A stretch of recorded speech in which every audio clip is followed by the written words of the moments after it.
Buenos días, muchas gracias por venir. El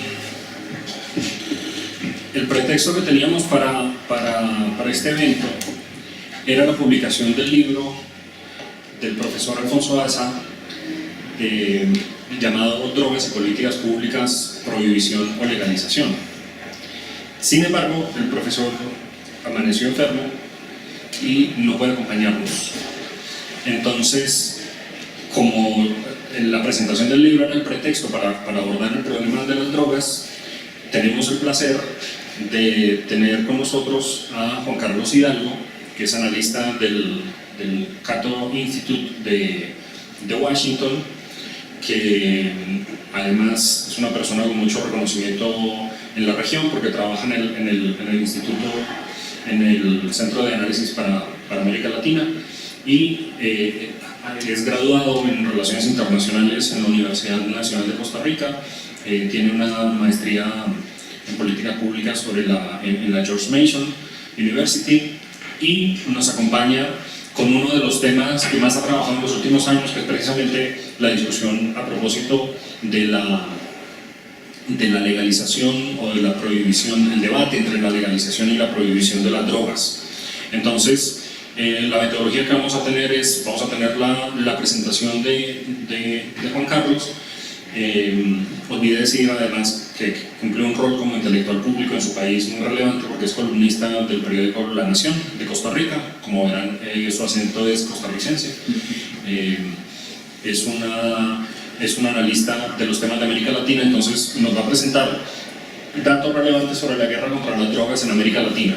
Luego de su presentación abrimos el espacio para las preguntas, y entonces queda, digamos, la invitación para que revisen el texto del profesor Daza, que me informa la dirección de publicaciones.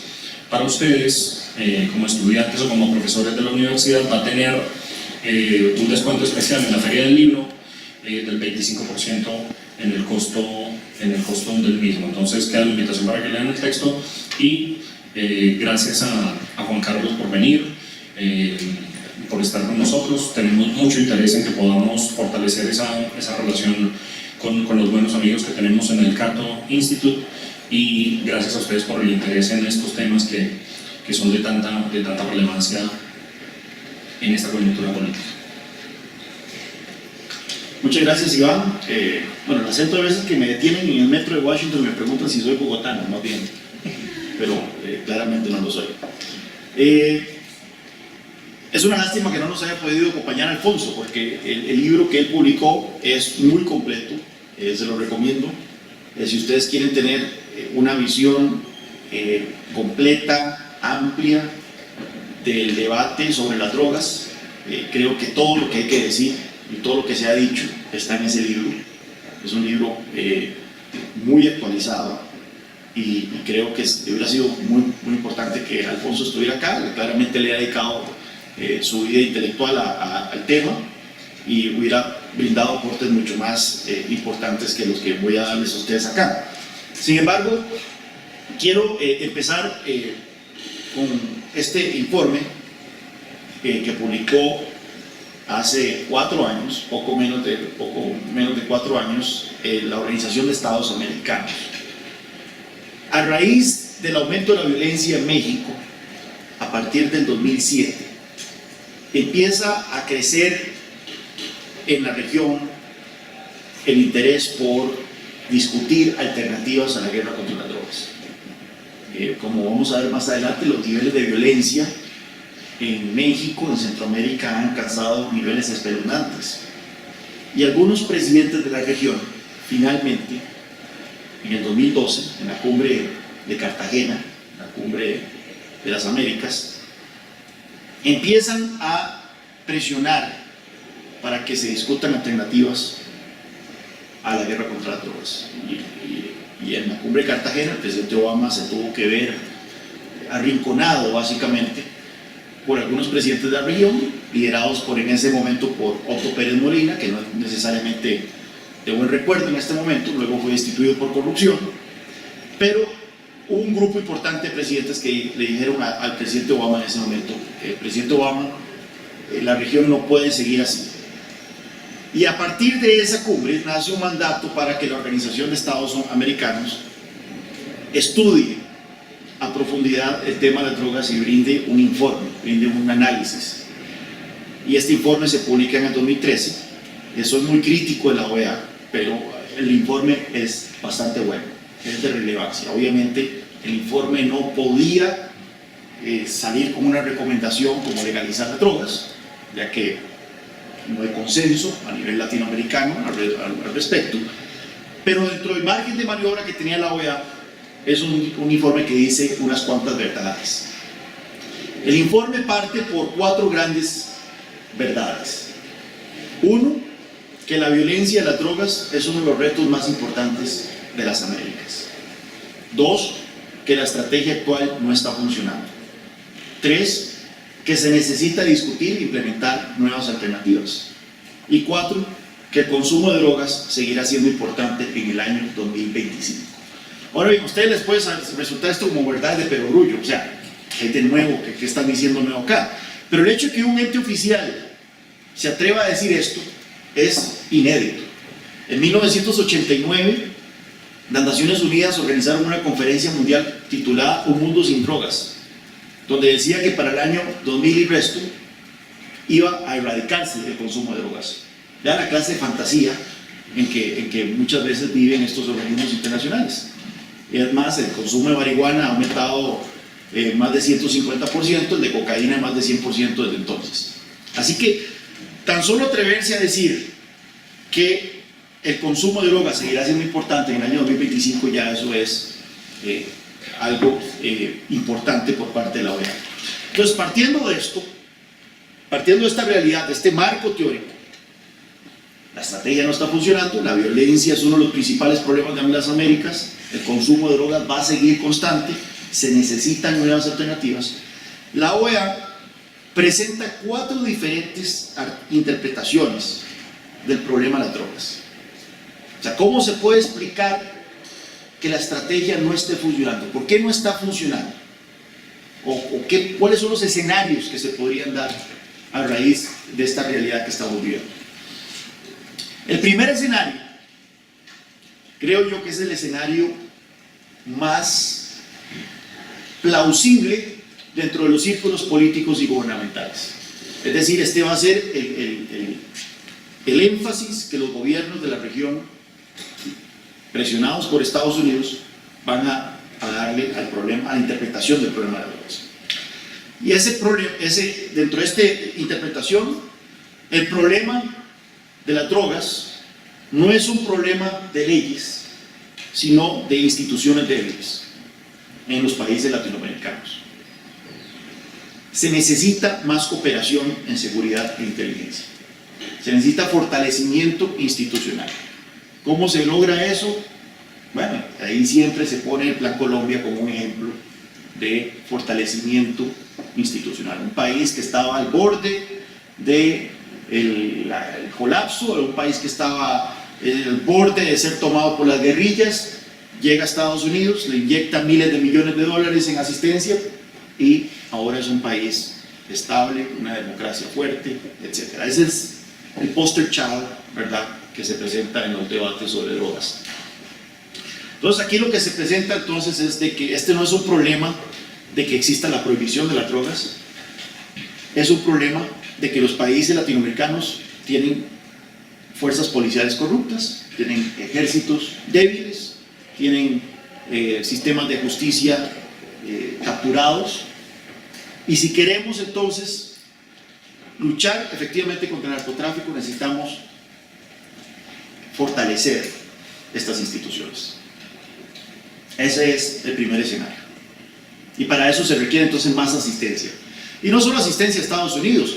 Colombia ha sido muy también generoso en brindar asistencia técnica y asistencia militar e inteligencia a países centroamericanos y demás. O sea, entonces es como un llamado a una mayor cooperación a nivel interamericano. El segundo escenario, la segunda interpretación del problema de las drogas, establece que el problema no son las drogas, sino las leyes. Es la prohibición.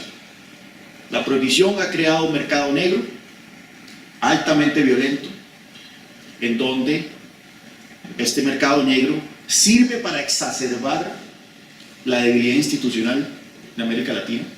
Es decir, sí, tenemos instituciones débiles, pero el problema es que la guerra contra las drogas empeora ese escenario, y por lo tanto la solución al problema de las drogas es la despenalización y la legalización.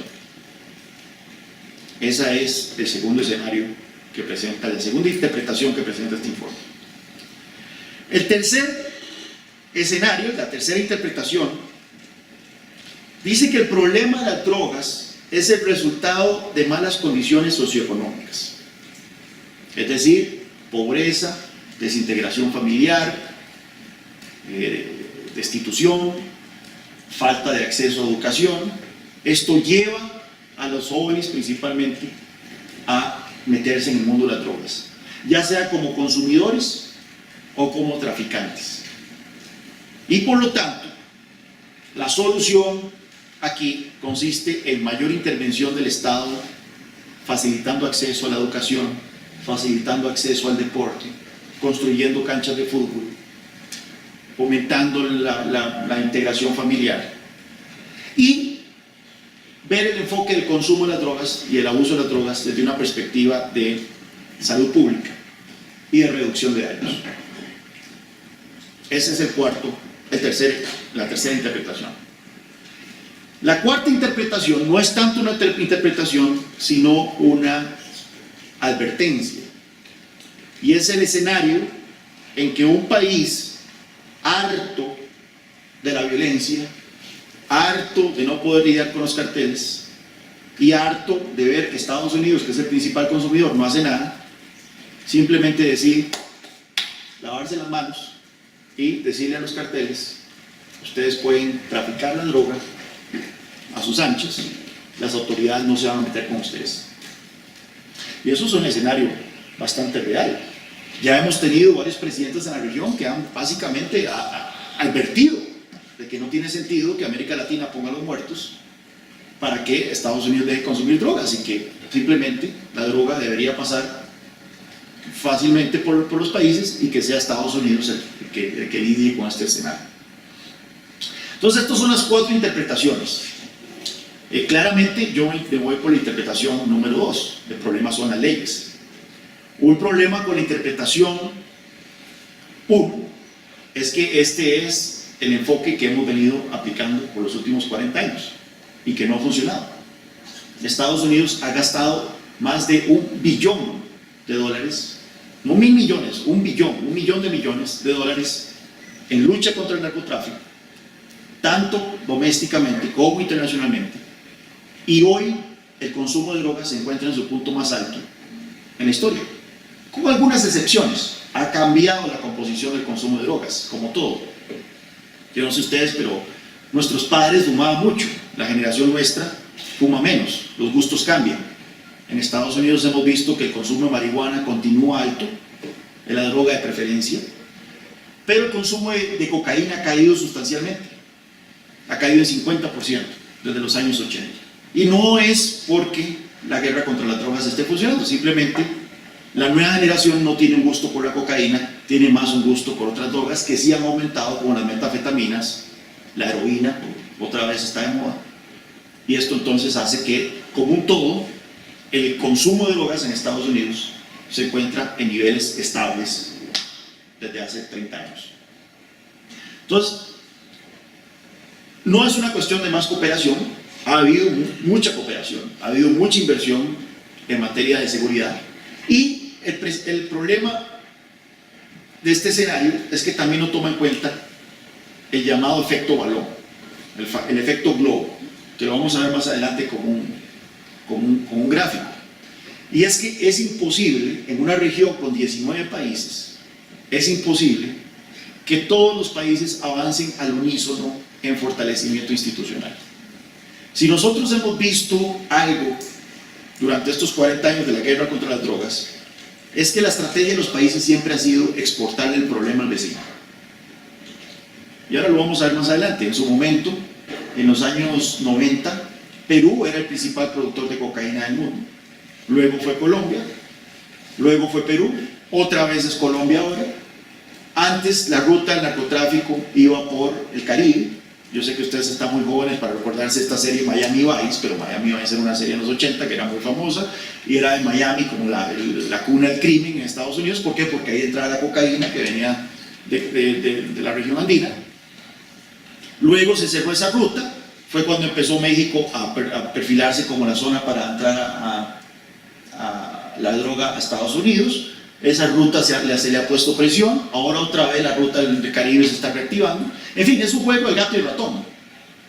Y todos los países no están al unísono. O sea, entonces los carteles que tienen mucho dinero, que tienen muchos recursos, pueden moverse fácilmente, tienen una versatilidad enorme para ir saltando de país en país donde la institucionalidad esté muy débil. Entonces un problema con este enfoque es de que la región no puede. No solo el narcotráfico exacerba los problemas institucionales, sino de que siempre va a haber una disparidad en cuanto a la calidad institucional de los países y esto facilita que el narcotráfico juegue este juego del gato y el ratón. El problema con el tercer enfoque es que esto no es un problema de construir canchas de fútbol. O sea, es un problema de oferta y demanda. Claramente, los incentivos para el narcotráfico, como vamos a ver más adelante, son enormes. Para un joven de una familia desintegrada, los incentivos para meterse en el negocio del narcotráfico son miles de dólares en ingresos, y esto no se soluciona con construir una cancha de fútbol. Sí creo, eso sí, de que el enfoque de las drogas tiene que darse desde un punto de vista de la salud pública, que las políticas de reducción de daño son apropiadas, y esto se puede hacer desde un escenario de despenalización y legalización. Y el cuarto punto, claramente es un riesgo el que un país decida no luchar, abandonar la guerra contra las drogas. Entiendo la tentación, pero creo que el informe, que se lo recomiendo, lo pueden descargar, es muy acertado a la hora de advertir de que un país que deje de luchar contra el narcotráfico se convierte en un paraíso de narcotraficantes, y esto tiene un efecto nocivo sobre las instituciones y sobre la democracia misma, la calidad institucional de un país. Veamos lo que ha ocurrido en México. Ustedes saben que ustedes aquí en Colombia están acostumbrados a la violencia del narcotráfico, ustedes la vivieron de una manera muy cruenta a finales de los 80 y principios de los 90, y luego con las FARC a finales de los 90 y principios de los 2000. Esta nueva etapa en la guerra contra las drogas empieza en México a partir del 2006. El presidente Felipe Calderón fue electo de una manera muy controversial, llegó al poder con menos del 0,2% de voto, o sea, ganó por menos del 0,2% la elección presidencial. Manuel Andrés López Obrador, su rival, reclamó que hubo fraude, se tiró a las calles, en fin, fue un proceso muy caótico, y Felipe Calderón llega al poder muy debilitado en su mandato, y una de las primeras decisiones que decide tomar es lanzar al ejército a luchar contra los carteles. Él dice que a nivel estatal y municipal los cuerpos policiales estaban capturados por el crimen organizado y que solo el ejército podía combatir este flagelo. Así que en diciembre del 2006 se hace el primer despliegue de tropas en el estado de Michoacán, que era un estado que efectivamente había experimentado un aumento leve en la tasa de homicidios previo al despliegue del ejército. Sin embargo, después, en el 2007, Felipe Calderón empieza a enviar tropas a otros estados. Curiosamente, estados en donde la tasa de homicidio venía cayendo. ¿Y qué es lo que ocurrió? El crimen se disparó. La tasa de homicidios se disparó en estos estados. Es decir, el efecto que el ejército tuvo en estos estados fue contraproducente. No solo aumentó la violencia y el narcotráfico, sino que aumentaron de manera significativa las denuncias por violaciones de derechos humanos. Entonces aquí pueden ver cuál ha sido el comportamiento de los homicidios, por lo menos en México, y vemos que ha habido un aumento importante a partir del 2007. Venía cayendo un poco Sin embargo, se ha estabilizado a partir del 2014 y los crímenes relacionados con el narcotráfico cada vez representan más de la totalidad de los homicidios en México. Ahora bien, estos números les parecen muy exactos. Ahí 2016 dice de 12.224, todo hay que verlo con un gran asterisco. El gobierno mexicano dejó de reportar estos datos hace mucho tiempo, hace varios años. Los medios de comunicación tampoco pueden reportar mucho porque son objeto de ataques por parte de los carteles, así que todos estos son grandes estimados. No sabemos a ciencia cierta cuánta gente está siendo asesinada en México. Hay decenas de miles de desaparecidos, no sabemos qué pasó, pero sí sabemos que desde el 2006 han sido más de 100.000 los muertos en la guerra contra el narcotráfico en México. Solo para que ustedes hagan una analogía, la cantidad de muertos que Estados Unidos tuvo en Vietnam en un periodo similar fue 57.000. Es decir, ha muerto más gente en México que en la guerra de Vietnam, por lo menos víctimas estadounidenses en un periodo similar. El 95% de estos crímenes nunca son ni siquiera investigados. Es decir, si usted mata a alguien en México en este momento, usted tiene 95% de probabilidades de salirse con la suya. Para que ustedes tengan claro del nivel de impunidad en el que ha caído ese país. Este gráfico es el que muestra lo que yo les comentaba a ustedes anteriormente, que es el efecto balón. Son datos de las Naciones Unidas, datos de la DEA, que muestran la producción potencial de cocaína en la región andina, medido en toneladas métricas. La línea verde representa los 3 países de la región andina, Bolivia, Colombia y Perú. Vemos cómo en los 90 Perú era el principal productor de cocaína del mundo. Pero eso cambia a partir de 1995, 1996, 97, cuando Alberto Fujimori empieza a presionar mucho los laboratorios de cocaína en Perú. Empieza una política de cero tolerancia a los vuelos no identificados. Incluso hubo un caso bastante trágico de un vuelo, una avioneta que no se identificó. El ejército, la Fuerza Aérea Peruana lo derribó y resulta que lo que andaban eran misioneros estadounidenses. Y eso generó mucha controversia en Estados Unidos.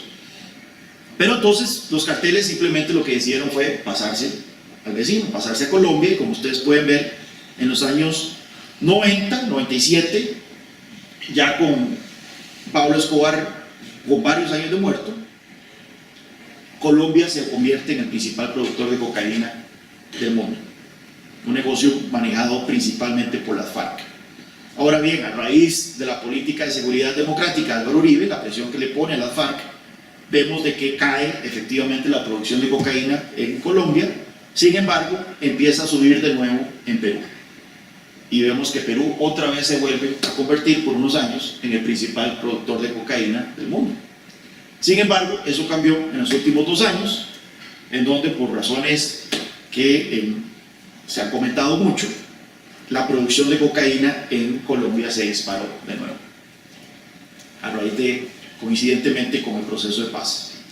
Y vemos entonces que hoy se produce más cocaína en la región andina que nunca antes. Y hoy se produce más cocaína que en el 2001, que fue cuando en el año 2001, que fue cuando se lanzó el Plan Colombia. Se suponía que el Plan Colombia era para ayudar a la lucha contra el narcotráfico, ¿no? Bueno, si usamos ese criterio, hemos visto que el Plan Colombia fue un fracaso.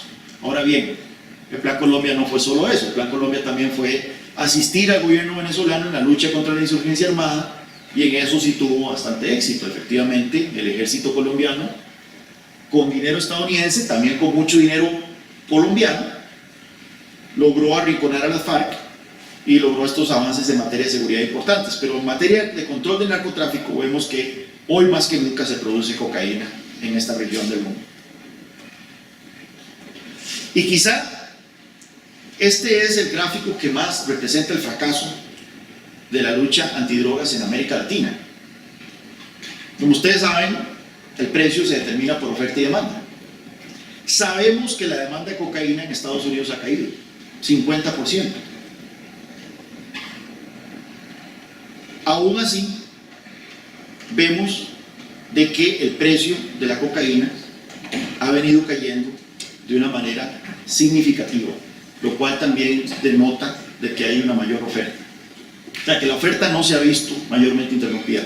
Vemos el piquito ahí en el año 2008, que coincidentemente es el piquito, vemos el 2008 que hubo una caída importante en la producción de cocaína a nivel general. Sin embargo, es un precio que está bastante estable, y si nosotros nos vamos a los años 80 veremos que venía una caída todavía mayor. Es decir, la cocaína hoy está más barata que nunca en Estados Unidos, y esto demuestra entonces una oferta importante, a pesar de que ha habido una caída en la demanda. Así que claramente los esfuerzos antinarcóticos, toda esa inversión de $1 billón, todos esos muertos, no han logrado el efecto de reducir la oferta de drogas en Estados Unidos. Si nosotros leemos el mismo informe de evaluación de drogas, de política de drogas del Departamento de Justicia, veremos de que en la página 2 del informe, en la página 3 del informe, ese informe dice que la disponibilidad de marihuana también va en aumento, la disponibilidad de metanfetamina también va en aumento, la disponibilidad de cocaína, de heroína va en aumento. Eso quiere decir que no está teniendo impacto alguno todos estos esfuerzos de antinarcóticos. ¿Qué es de la estrategia de decapitación? Bueno, en los últimos años, los 3 principales líderes de los carteles mexicanos cayeron. Mario Armando Ramírez Treviño, el líder del cartel del Golfo; Joaquín El Chapo Guzmán, el cartel de Sinaloa; Miguel Ángel Treviño Morales, el cartel de los Zetas. Fueron capturados sin que se disparara un solo tiro, y mucha gente dijo, bueno, hemos ganado la guerra contra las drogas.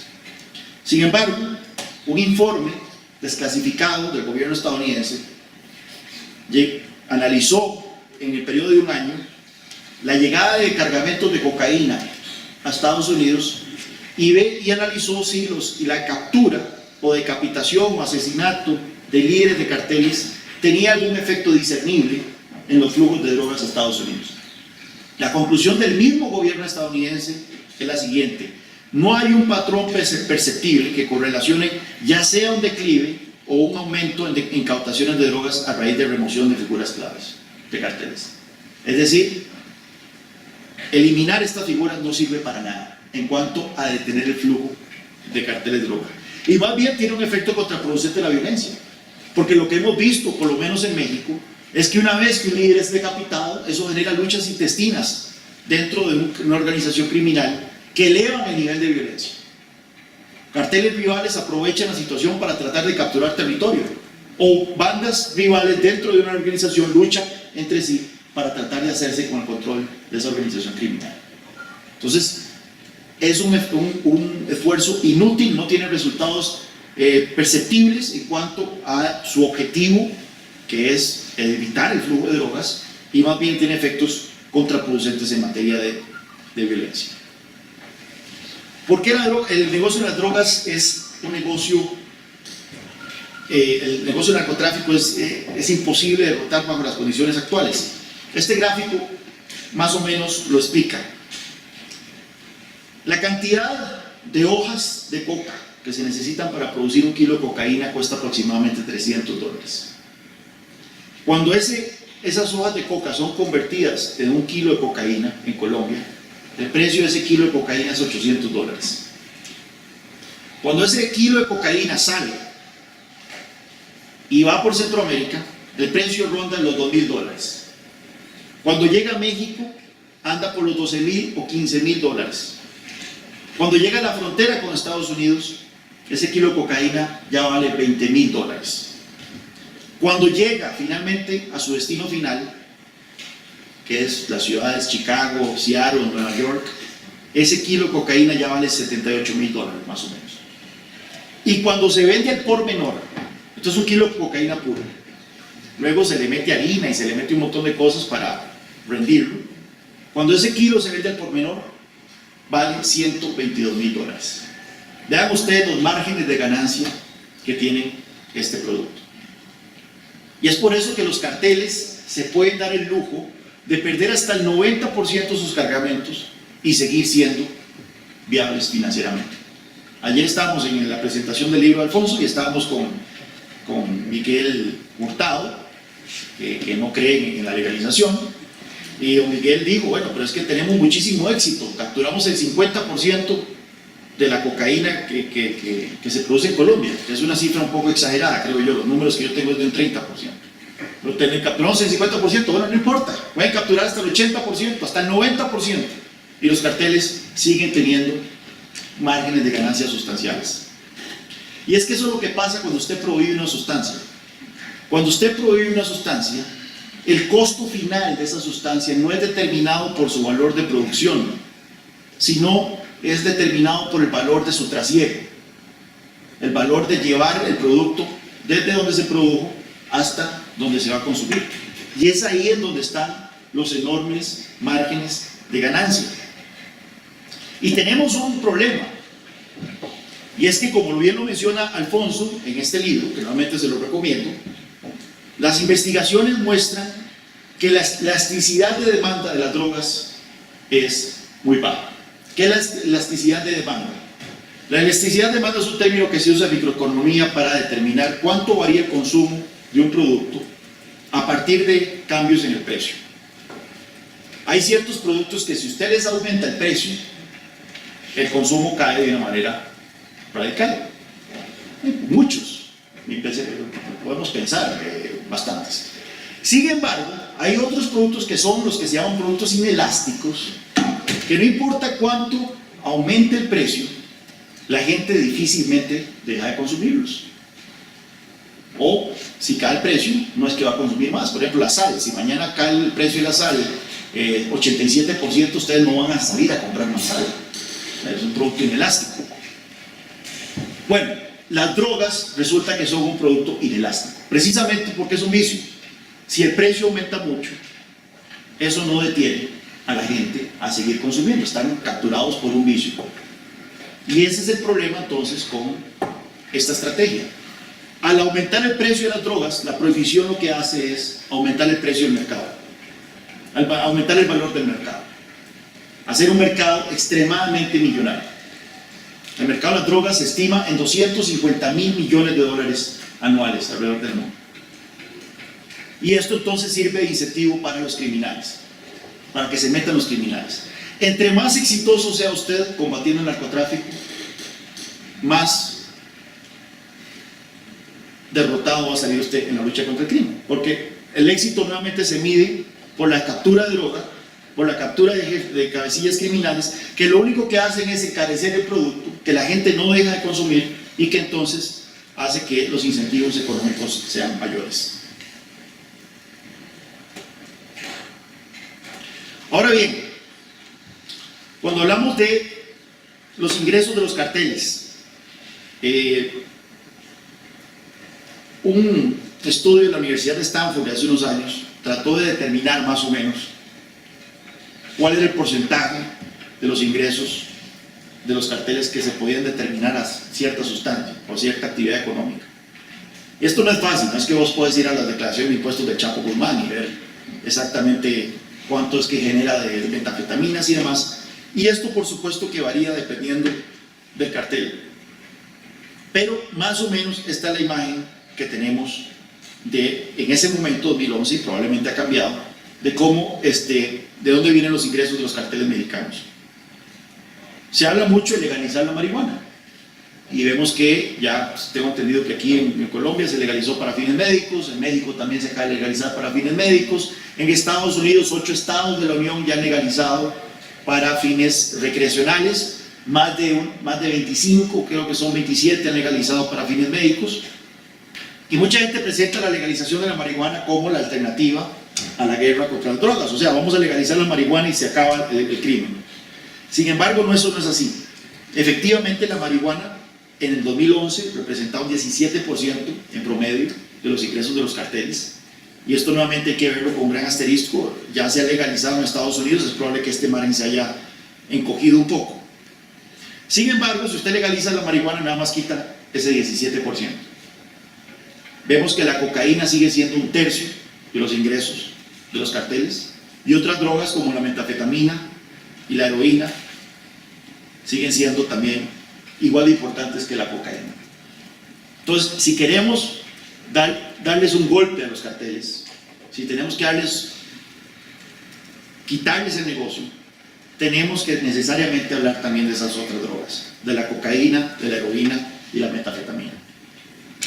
Ahora bien, cuando hablamos de la legalización, siempre me ha pasado más de una vez que hablamos de la legalización y me presentan imágenes de gente con jeringas tirados en las calles, o decapitaciones, o gente colgando de puentes en México, y que supuestamente este es el escenario que tendríamos si legalizamos las drogas, cuando más bien es el escenario que tenemos hoy en día con las drogas siendo prohibidas.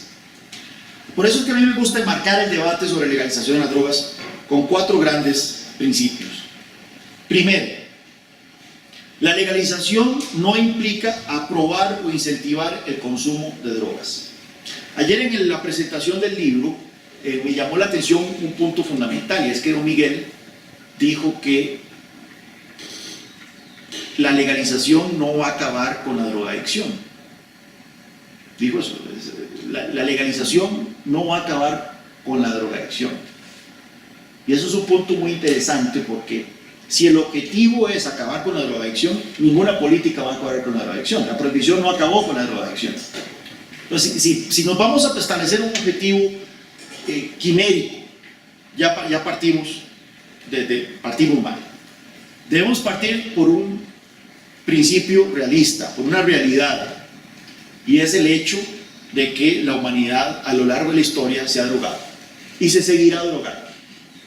Ustedes van a cualquier museo precolombino y verán figuritas de aborígenes drogándose. Ustedes van a cualquier representación china del siglo V a.C., verán a chinos drogándose. En el Medio Oriente, drogándose. La historia de la humanidad ha sido una constante historia de consumir sustancias para drogarse, y eso no va a cambiar. Entonces tenemos que partir de esa realidad. La gente se droga. Ahora bien, legalizar no implica incentivar eso o aprobarlo, simplemente partir de esa realidad. Segundo, hay una enorme diferencia entre consumo de drogas y abuso de drogas, que ese es otro gran error que cometen los prohibicionistas. Ayer don Miguel dijo que en Colombia hay 4 millones de drogadictos. Pucha, 4 millones me suena casi que al 10% de la población, un 8% de la población, lo cual es un número exagerado. En Estados Unidos, que es el principal consumidor de drogas del mundo, es un 8% de usuarios de drogas, pero esos no son drogadictos. Una gran cantidad de gente consume drogas sin ser enfermos, sin abusar. Recordemos que la droga de preferencia es la marihuana. Fumar un porro al mes no te hace drogadicto. Ayer yo me eché 3 cervezas en un bar ahí en la zona T, y eso no me hace un alcohólico. Entonces tenemos que tener muy clara la distinción entre abuso y consumo, porque si partimos por el hecho de que todo consumo es abuso, ya estamos en problemas entonces. Y la gran mayoría del consumo de drogas no es un consumo problemático. 3. Hay que tener una distinción muy clara también entre las consecuencias negativas de la drogadicción, no del consumo, de la drogadicción, y las consecuencias negativas de la prohibición. La drogadicción conlleva problemas de salud, problemas laborales, problemas familiares, desintegración familiar, etcétera, etcétera. Problemas que ya han sido reconocidos. Algunos de estos problemas incluso mejorarían en un ambiente de legalización. Nosotros publicamos un estudio hace 20 años, que es un estudio que deberíamos de reeditar, en donde encontramos que más del 80% de las muertes relacionadas a sobredosis se deben a la ausencia de dosis estandarizadas. La gente no sabe lo que se está inyectando, la gente no sabe lo que está inhalando. Como les mencioné anteriormente, la cocaína, este kilo puro, se mezcla con un montón de cosas, y hay mucha gente que ni sabe lo que está consumiendo. En un ambiente de legalización, muchos de los problemas de la drogadicción podrían ser mejor enfocados. Pero también tenemos que tener claro entonces que hay problemas de drogadicción y problemas de la prohibición. ¿Cuáles son los problemas de la prohibición? La violencia, la corrupción, el tráfico de influencias, el crimen organizado. Y eso nos lleva al cuarto punto. La legalización no pretende resolver los problemas relacionados al abuso de drogas. Ustedes no sé si tienen la expresión aquí en Colombia de la pomada canaria. Pomada canaria es un dicho que tenemos en Costa Rica, que es cuando uno se cae y le ponen una crema que supuestamente cura todo, ¿verdad? Es la crema que mirás que me duele, pongas esta crema, es pomada canaria, la que resuelve todo, un ungüento, ¿verdad? Bueno, no hay tal cosa en política pública como una pomada canaria, no hay una política como la que don Miguel aspira, de que va a acabar con la drogadicción. No, la legalización no pretende resolver los problemas relacionados al abuso de drogas. La gente va a continuar drogándose, la gente va a continuar muriendo por consumo de drogas, etc. Lo que pretende la legalización es eliminar los efectos nocivos de la prohibición, la violencia, el crimen, la corrupción relacionadas al crimen organizado. Y bueno, ya estuvimos acá, y esto es la tragedia de esta discusión. Ya Occidente en su momento, y principalmente Estados Unidos, pasó por esta experiencia de querer prohibir una sustancia que la gente quería, que era la cerveza, el alcohol. En los años 1919, el Congreso de Estados Unidos ratificó una enmienda a la Constitución que prohibió la distribución, comercialización y producción de licores. El consumo siguió siendo permitido. O sea, era un régimen de despenalización. Es importante tener esa distinción clara. ¿Cuál es la diferencia entre despenalización y legalización? Despenalización es cuando usted permite el consumo, pero la producción sigue siendo prohibida. Eso es lo que tenemos en Holanda, por ejemplo, donde el consumo incluso es prohibido también. Hay una despenalización de facto, se tolera que se consuma marihuana en ciertos locales. En Portugal, en el 2001, se convirtió en el primer país en despenalizar oficialmente las drogas. El consumo de drogas, heroína, cocaína, demás. Pero la producción y comercialización siguen siendo prohibidos. Legalización es algo relativamente reciente, y es lo que vimos en Uruguay con la legalización de la marihuana, en donde efectivamente se legalizó la producción, distribución, comercialización, venta, y lo que hemos visto ahora en Estados Unidos, en estos 8 estados que han legalizado la marihuana. Entonces, en los años 20, 1919, en los años 20, Estados Unidos prohibió la producción de alcohol, pero resulta que eso no hizo que la gente dejara de consumir alcohol. La gente siguió demandando alcohol y nada más. Eso lo que hizo fue que un negocio que antes era legal se fuera a las sombras, se fuera a las penumbras. El crimen organizado se empoderó, y ahí es donde vimos entonces la aparición de figuras como Al Capone, ¿verdad? Había masacres, como la masacre de San Valentín, que esa es la foto que está ahí. La producción de alcohol se llevó a los sótanos de las casas, a los garajes, se realizaba de manera sumamente insalubre, en bañeras, con sustancias muy potentes.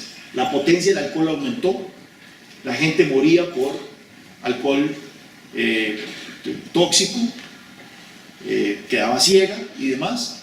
Hubo corrupción, y finalmente en 1933 el gobierno federal de Estados Unidos dijo: mira, esta cuestión no funcionó. En 1933 se pasa una nueva enmienda constitucional que dice: vamos a legalizar de nuevo el comercio del alcohol. Y no funcionó la prohibición. Sin embargo, lamentablemente otras 3 sustancias se mantuvieron prohibidas. Y si ustedes ven la historia de la prohibición, verán de que se mantuvieron prohibidas por prejuicios raciales. La marihuana, porque era una prohibición dirigida a los mexicanos. O sea, en ese momento, y ustedes leen la discusión sobre la prohibición de la marihuana en Estados Unidos, se consideraba que era una droga que usaban los mexicanos, y a esos mexicanos había que prohibir la marihuana. La cocaína se identificaba como una droga que usaban los negros, y el opio se identificaba como una droga que usaban los chinos.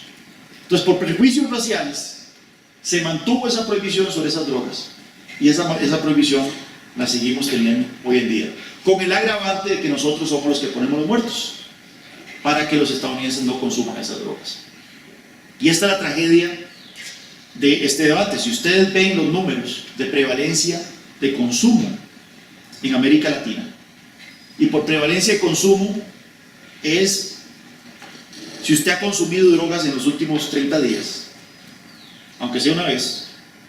Si ustedes ven la tasa de prevalencia de consumo, ustedes verán que, con algunas excepciones, como México y Argentina, la tasa de prevalencia de consumo de los países latinoamericanos está entre las más bajas del mundo.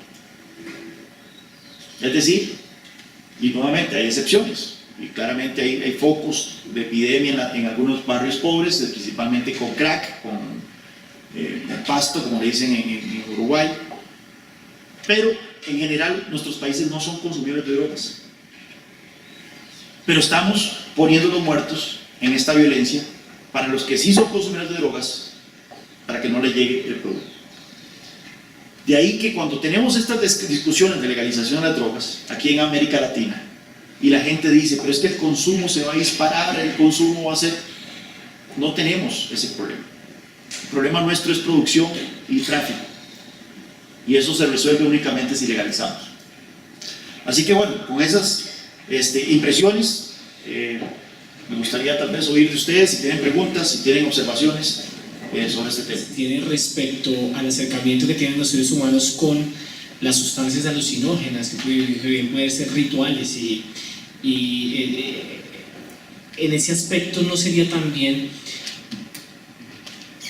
una relación distinta que se tiene con el alcohol, que digamos que es socialmente más permitido, que digamos hay una relación menos satanizada entre digamos los inicios del consumo del alcohol al de las drogas. Ese no podría ser una de las grandes, digamos, la relación que se tiene culturalmente con el uso de las drogas y el uso del alcohol.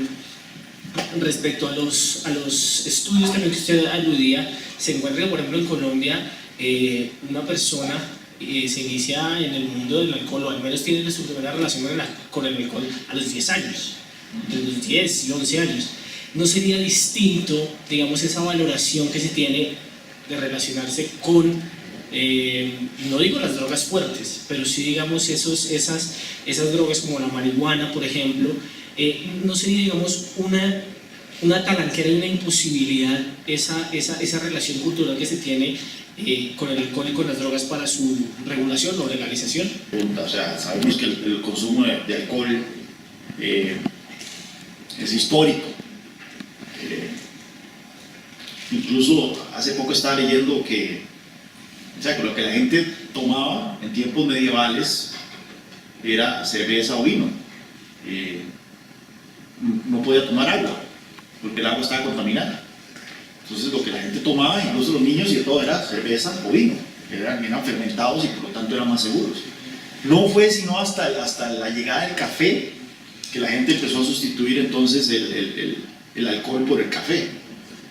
Y de repente entonces la humanidad, eso coincidió con mayor productividad y un disparo en el bienestar de la humanidad, porque la gente antes pasaba borracha, seguro.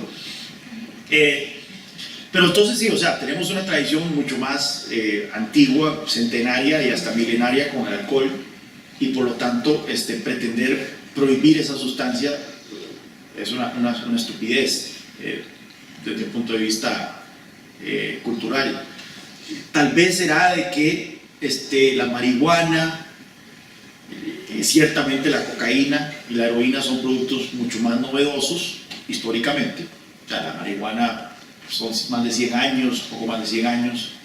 Entonces se ha pretendido de que es más erradicable culturalmente. O sea, que si tan solo lo prohibimos, la gente no lo va a consumir. Pero bueno, vemos que no ha funcionado. Ahora bien, lo que hemos visto, por lo menos en América Latina, es que la marihuana de las drogas prohibidas es la droga por excelencia, y el consumo empieza como a los 15, 16 años, pero luego decae, y cuando la gente entra en sus 30, por lo general deja de consumir marihuana.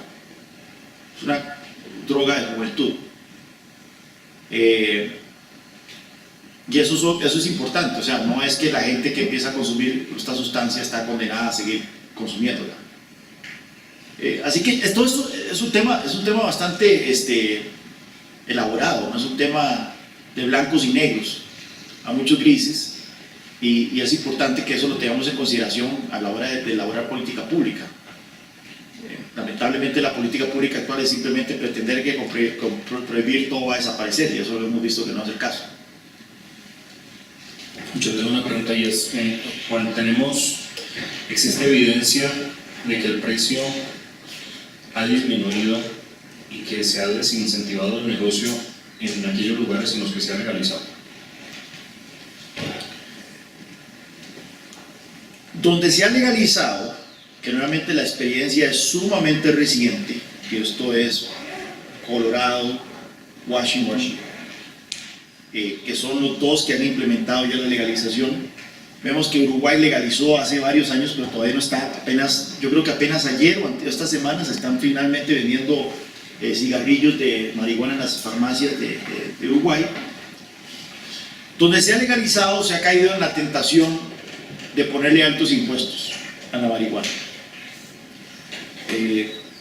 La lógica es que impuestos bajos van a fomentar el consumo, entonces que si le metemos impuestos altos, eso va a temperar el consumo. Sin embargo, el problema es que si usted mete impuestos muy altos, altísimos, usted termina con un mercado negro, de nuevo. Y lo vemos en el tabaco. Hemos visto que el tabaco en nuestros países, a raíz de las presiones de la OMS, se le ha puesto altos impuestos a los cigarrillos y ahora estamos inundados de tabaco contrabandeado. En Costa Rica, 1 de cada 4 cigarrillos que se fuman es contrabandeado. Entonces, y hoy hay un mercado negro y hay bandas criminales manejando este mercado negro. Entonces, nuevamente puedes terminar con un mercado negro. En Colorado, los impuestos son altos. Y eso significa que el 40% del mercado de la marihuana en Colorado todavía sigue estando en manos del mercado negro. El precio es alto, entonces, debido a los impuestos.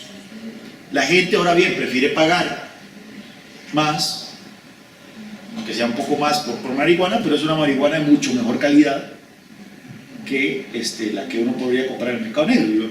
Hagamos una comparación, una analogía. Es como querer pagar menos por un aguardiente hecho en la selva, ¿verdad? Que uno no sabe exactamente a qué sabe eso, ni si se va a quedar ciego, ¿no? O ir a pagar más a una tienda de vinos, donde uno le dice, mira, esta fruta, esta uva es de Tempranillo, de España, en la cosecha del 2008, es una de las mejores, esta tal y todo esto. Así son las tiendas de marihuana. Yo fui a una en Colorado y te dicen, mira, esta tiene una sensación frutosa en el paladar, y etc. Entonces, puede ser que aun cuando el precio se mantenga alto, la demanda siga alta precisamente porque es un producto de mayor calidad. Pero nuevamente hay un balance. ¿Cuál es ese balance? No lo sabemos, va a ser prueba y error. Si vos le metes muchos impuestos, vas a terminar con el mismo problema. Ahora, hay un tema también de cultura. Leí hace un tiempo, precisamente a propósito del caso uruguayo, que alguien que documentaba la experiencia, que coincido con que es muy reciente, pero decía, en las farmacias está disponible, pero a la gente le da pena comprar. A la gente le da pena llegar a una farmacia y pedir unos cigarrillos de marihuana. Entonces, ¿cómo ves ese tema de la cultura política en la región? Es decir, ¿qué tanto esa mentalidad liberal está todavía muy lejos de ser una forma mente entre nosotros? Dos temas. Hay un tema que es el tema de cómo lo hizo Uruguay. En Uruguay, una de las grandes objeciones que yo tengo en la manera en que lo hizo Uruguay es que para poder comprar cigarrillos en una farmacia, usted tiene que ir a registrarse con el gobierno. O sea, tienen un registro privado y toda la cuestión, pero usted tiene que ir a decirle al gobierno, soy fumador de marihuana. Y yo no creo que eso va a funcionar muy bien. Entonces, por eso soy escéptico de la manera en que Uruguay lo hizo. En Estados Unidos vos no tenés que hacer eso. Vos vas a un establecimiento y cuando uno llega tienen como un lobby, y en el lobby le piden una identificación, uno muestra la identificación y después ya lo pasan a la tienda donde están sillones, tienen menús, uno se sienta y tienen no solo marihuana en hierba, presentación en hierba, sino también que tienen presentación en galletas, siropes, gomitas, de todo. Uno de los grandes problemas que ha afectado la legalización, uno de los grandes retos que ha afectado la legalización en Colorado y en estos estados, es que estamos en un proceso de aprendizaje de cómo consumir marihuana en otras presentaciones que no sea fumar. Cuando uno fuma marihuana, el efecto es inmediato, casi que inmediato. Sin embargo, cuando uno lo come, no. Y eso es peligroso entonces, porque alguna gente que no sabe cómo funciona la cosa, por ejemplo, se compra un tarrito de gomitas, son como las gomitas, se come 2 y a los 15 minutos no le ha pasado nada, se come otras 2, a la media hora no le ha pasado nada y se termina echando todo el tarro y después a la hora está subido en el techo, ¿verdad?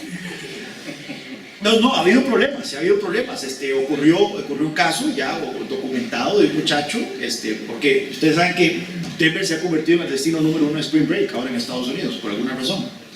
Y ocurrió el caso de un universitario que se comió no sé cuántos brownies y se agarró en la paranoia y se tiró de la ventana del hotel y se mató. Entonces, bueno, por supuesto que los enemigos de la legalización utilizan estas historias para presentar esto como un gran problema.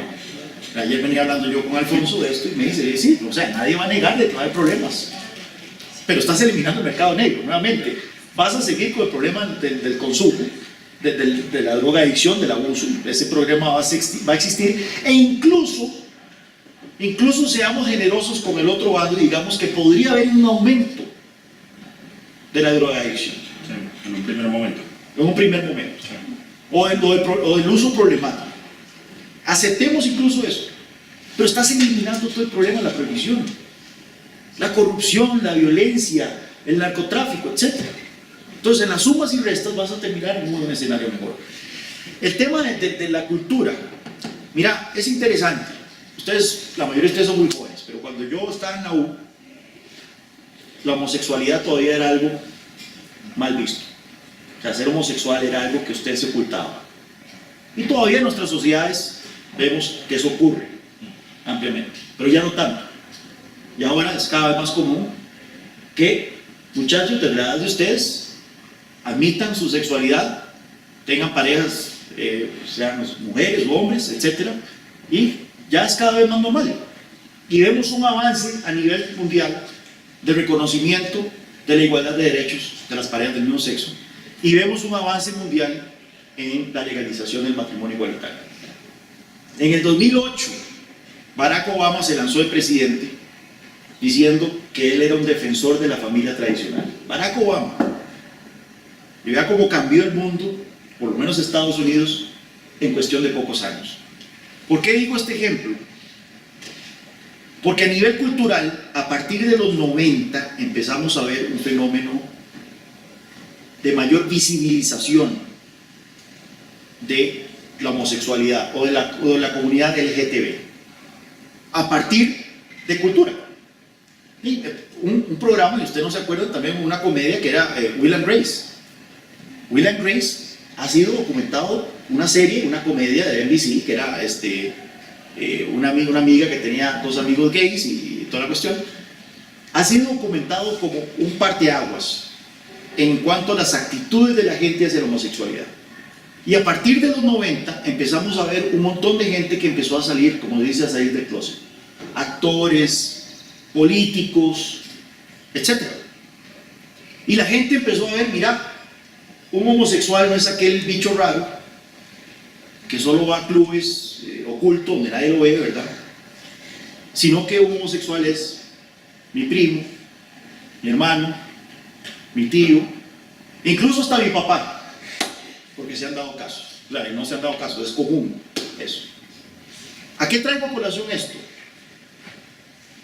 Que este avance en la agenda, y yo soy firme creyente en la igualdad de derechos de las parejas del mismo sexo y en el matrimonio igualitario, lo veo como algo muy positivo, se dio gracias a la visibilización.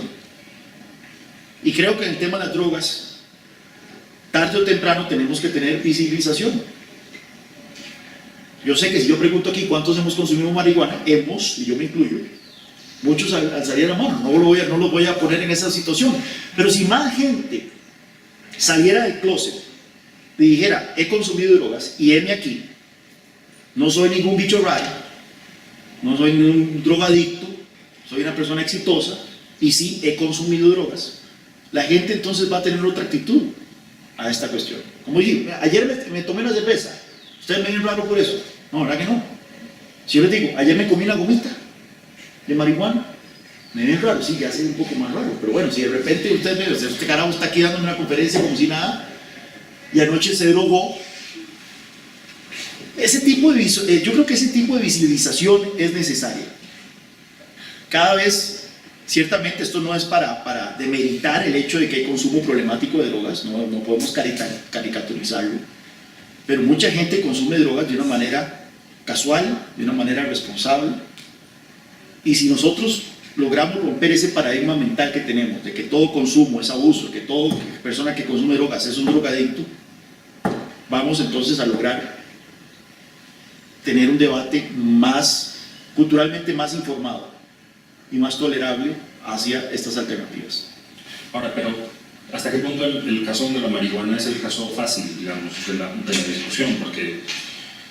Porque los grandes carteles de droga no lo son de la marihuana, sino de cocaína y de heroína, que es realmente en donde son drogas duras. Entonces, digamos, esa distinción no habría que hacerla. ¿Hasta qué punto a veces tomamos el todo por la parte y asumimos que los beneficios de ese caso fácil se van a trasladar tácitamente, o así parecería entenderse a veces, a los casos difíciles? Mira, no puedo hablar por experiencia propia de la cocaína ni de ninguna otra droga, porque nunca las he intentado.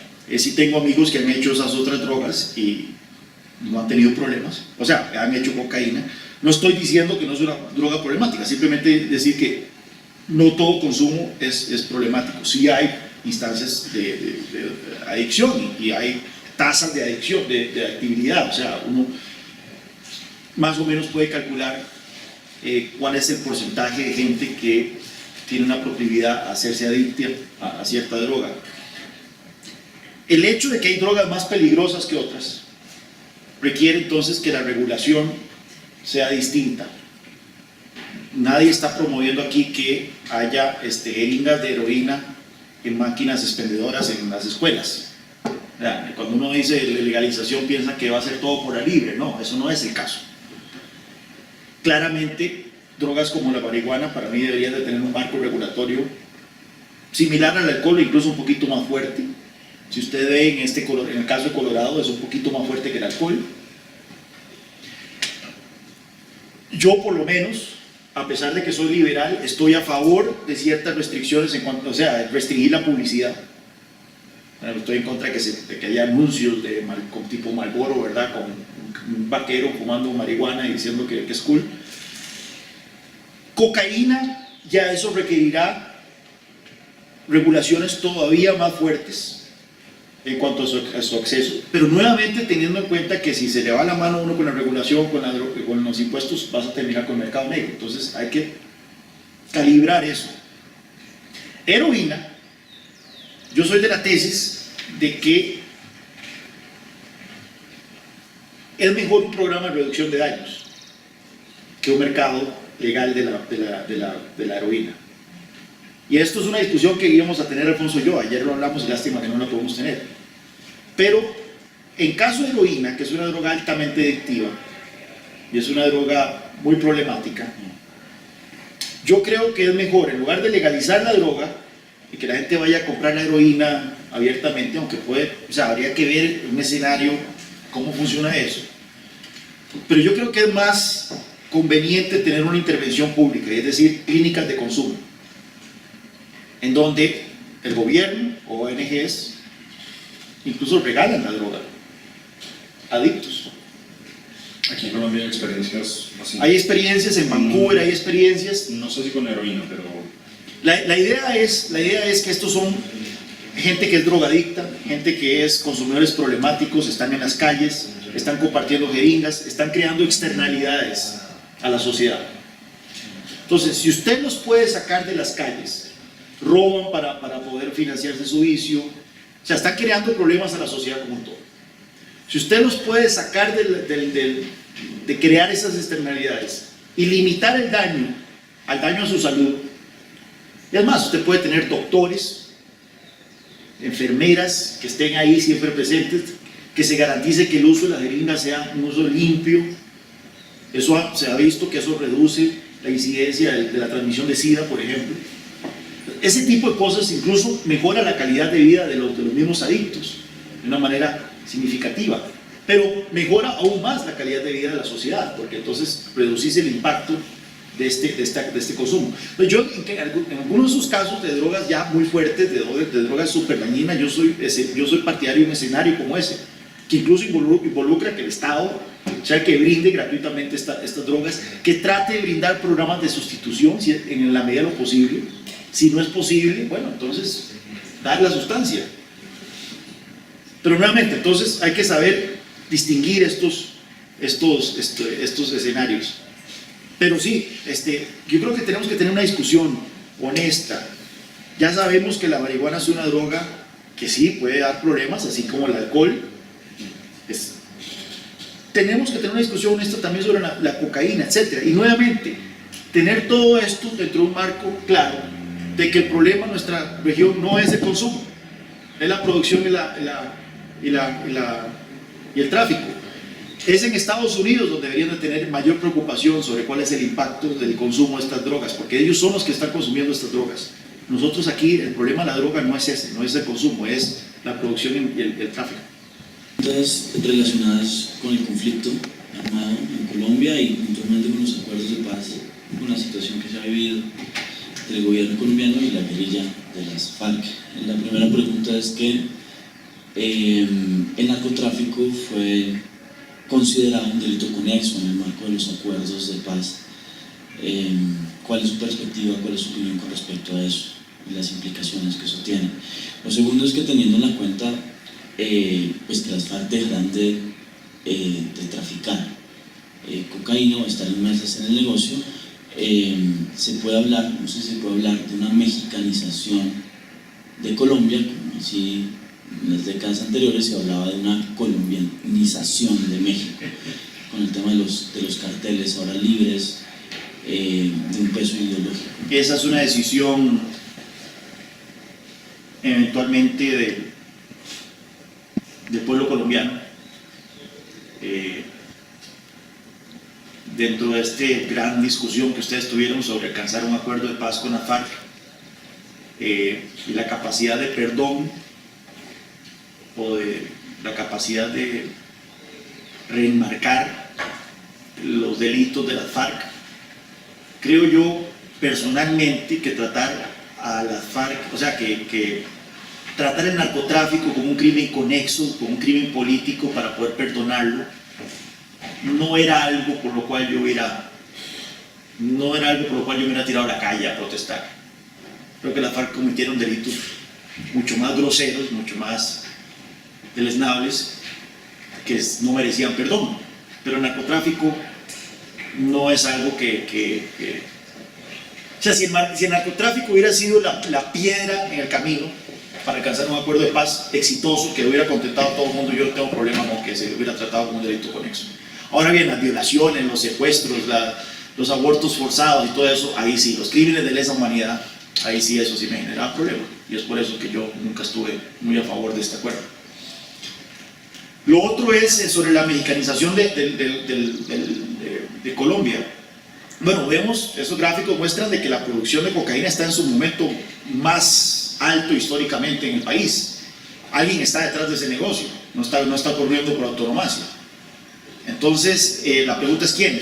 Probablemente son las FARC, no hay nadie más. O sea, una curiosidad es que hay relativa paz en Colombia. O sea, se está produciendo un montón de droga, pero no vemos tasas de violencia relacionada al narcotráfico altísimas, como si lo veíamos en los 90 con los carteles de Cali y Medellín. Esto significa que hay un solo ente que está capturando todo este esfuerzo.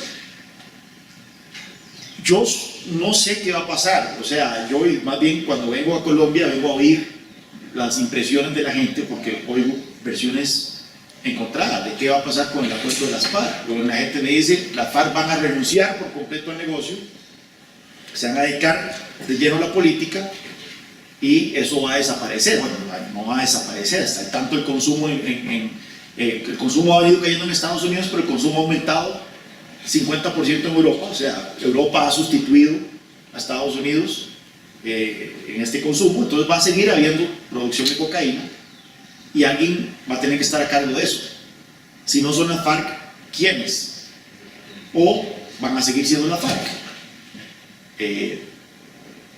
Eso en este momento, por lo que yo he logrado hablar con gente de todos niveles, profesores, políticos, exmilitares, nadie tiene una respuesta definitiva.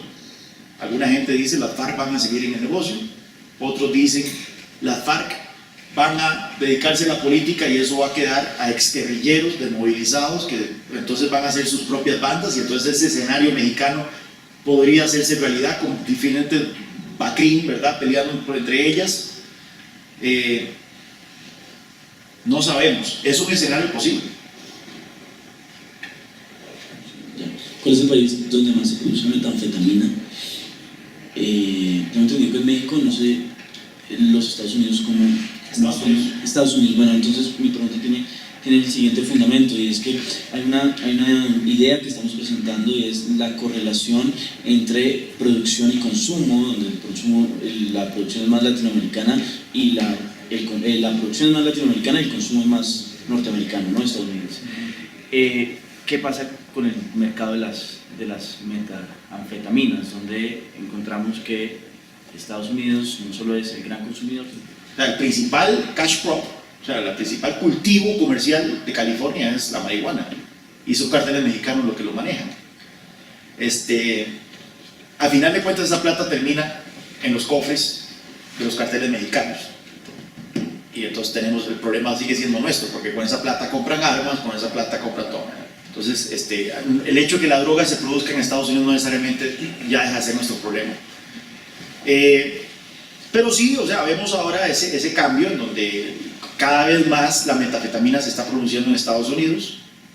Y bueno, también eso es otro argumento que utilizan los prohibicionistas, y ayer don Miguel usó, que es el hecho de que ya no hay tal cosa como productores y productores, ahora todos somos productores y todos somos consumidores. Sin embargo, como bien mencionó Alfonso ayer, o sea, las tasas son muy distintas. O sea, las tasas de consumo, nuevamente, sí hay problemas de consumo, de abuso en algunos de nuestros países, pero siguen siendo minúsculos comparados con todos los países desarrollados. E igualmente la producción de drogas el grueso sigue siendo en nuestros países y no en los países desarrollados. Pero hasta el tanto la plata siga fluyendo hacia América Latina, la plata del narcotráfico, no importa que la droga se esté produciendo en Estados Unidos, sigue siendo nuestro problema. Bien, Juan, muchas gracias. Muchas gracias por tu presentación. Este es un tema muy interesante. Yo creo que la discusión queda ilustrada. Quien tenga interés en conocer más sobre el tema, les recomiendo el libro de Alfonso Asa. Yo tuve oportunidad de leer hace un tiempo un par de capítulos y me pareció un texto muy interesante, porque tiene además una visión que oscila entre el derecho y la economía, y como les comenté, está disponible en la Feria del Libro para quienes estén interesados, con un descuento especial para ustedes. De nuevo, gracias, y esperemos la próxima ocasión para el próximo foro.